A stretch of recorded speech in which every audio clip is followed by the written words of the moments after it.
কালী পুজো উপলক্ষে মানবিক উদ্যোগ বিনামূল্যে স্বাস্থ্য পরীক্ষা ও ওষুধ বিতরণে উপকৃত হলেন শতাধিক মানুষ। বামুটিয়া বিধানসভা এলাকার কালীবাজার সংলগ্ন উদয়ন সংঘ সুইচ গেট এলাকায় মঙ্গলবার আয়োজন করা হয় এক বিনামূল্যের স্বাস্থ্য শিবির। সকাল থেকেই সাধারণ মানুষের ভিড় লক্ষ্য করা যায়।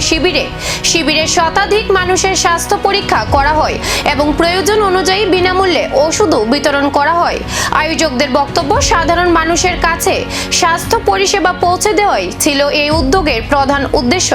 অনুষ্ঠানে উপস্থিত ছিলেন প্রাক্তন বিধায়ক কৃষ্ণধন দাস, প্রাক্তন মন্ত্রী প্রকাশ চন্দ্র দাস, ত্রিপুরা গ্রামীণ ব্যাংক অফিসার ফেডারেশনের প্রতিনিধি তমাল দেবনাথ, গোমতীর প্রাক্তন চেয়ারম্যান সমীর দাস, পূর্ব বামুটিয়া পঞ্চায়েতের প্রধান চিকিৎসক ডক্টর খোকন রায় সহ অন্যান্য বিশিষ্ট ব্যক্তিবর্গ।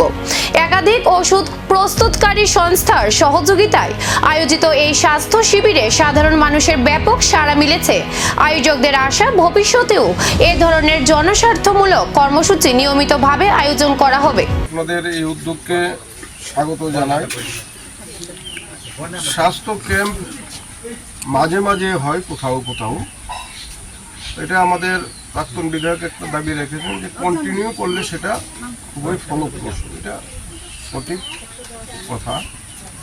যাই হোক, আমাদের মধ্যে উপস্থিত আছেন আমাদের প্রাক্তন বিধায়ক কৃষ্ণধন দাস, গোমতীর প্রাক্তন চেয়ারম্যান সমীর দাস, প্রধান শ্রী নিখিলেশ দত্ত মহাশয় এবং আমাদের বিশিষ্ট ডাক্তার খোকন রায়, গ্রামীণ ব্যাংক এমপ্লয়িজ ফেডারেশনের পক্ষ থেকে তমাল দেবনাথ এবং আরও কয়েকজন অতিথি যারা এখানে উপস্থিত হয়েছেন, সবার নাম আমি বলছি না। আর এখানে যারা আজকে এই পরিষেবা নেওয়ার জন্য এখানে এসছেন, এই গ্রামবাসী, আপনাদের সবাইকে আন্তরিকভাবে অভিনন্দন, শুভেচ্ছা এবং ধন্যবাদ জানাই। এবং বিশেষভাবে আমাদের সাংবাদিক, এই এলাকার সুপরিচিত সেই বাদল দাস, ওনাকেও আন্তরিকভাবে অভিনন্দন এবং ধন্যবাদ জানাই। এই স্বাস্থ্য শিবির, এমন মানবিক উদ্যোগ আগামী দিনেও চলবে কি, এখন সেদিকেই নজর সবার।